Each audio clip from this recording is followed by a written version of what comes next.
उत्तर प्रदेश के आगरा में 13 साल पहले एक भाई बहन बचपन में ही अपने परिवार से बिछड़ गए थे।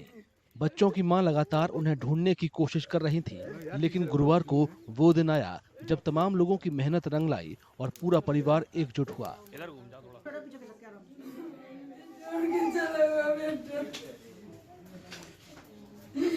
मैं काम पे गई तो मुझे बता देते, मुझे और ये पूरे परिवार के लिए एक भावुक पल था, और खास तौर पर मां के लिए।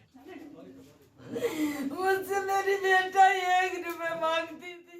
दरअसल जिस वक्त ये भाई बहन बिछड़े थे, तब भाई बबलू की उम्र 6 साल थी और बहन राखी की उम्र 9 साल थी। सर मैं छोटा था सर, तो उस टाइम में खो गया था सर।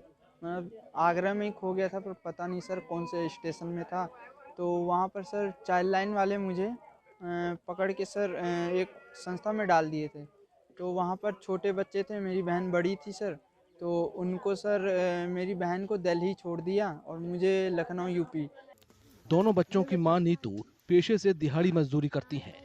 उन्होंने बताया कि अपने बच्चों का पता लगाने के लिए उन्होंने दिन रात एक किया। उन्होंने पुलिस में रिपोर्ट भी दर्ज कराई, साथ ही खुद भी वे 13 साल से ढूंढ रही थी, लेकिन कुछ भी पता नहीं चला था। और ऐसे किसी के बच्चे नहीं जाते हैं, पर किसी ने मेरे बच्चों के बारे से नहीं सोची, नहीं ढूंढ के दी मुझे, क्योंकि मैं बेलदारी करती थी। मैं बहुत गरीब थी उस समय पे, कि रोज लाती थी, रोज अपने बच्चों को खिलाती थी।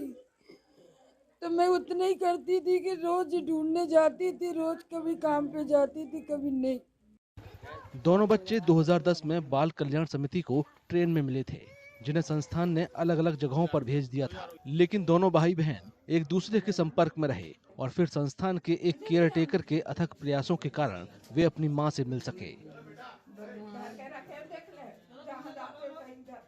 इस बच्चे से जब बात की तो इसने बताया कि जब मैं लापता हुआ था तो उस समय मेरी उम्र करीब 6 साल थी। इसको कुछ भी याद नहीं था, न तो माँ का नाम, न पिता का नाम, न शहर का नाम, कुछ भी याद नहीं था इसे। तो फिर इसने कहा कि मेरी बहन और थी उस समय, वो 9 साल की थी, तो उससे मैं आपकी बात करा देता हूँ। कॉन्फ्रेंस कॉल पर उसने बात कराई। लड़की ने बताया कि हम आज से करीब 13 साल पहले लापता हुए थे, और पिताजी का नाम तो मुझे नहीं पता, लेकिन माँ का नाम पता है। माँ का नाम नीतू था। उनकी गर्दन पर जले हुए के निशान हैं। मुझे बहुत अच्छा लग रहा है, मैं बहुत खुश हूँ। मैं अपनी मम्मी से मिल पाई और मुझे पता चला कि मेरा बहुत बड़ा परिवार है। मैं बहुत खुश हूँ। फिलहाल मां अपने बच्चों को 13 साल बाद पाकर बहुत खुश है और सभी लोगों को धन्यवाद दे रही हैं।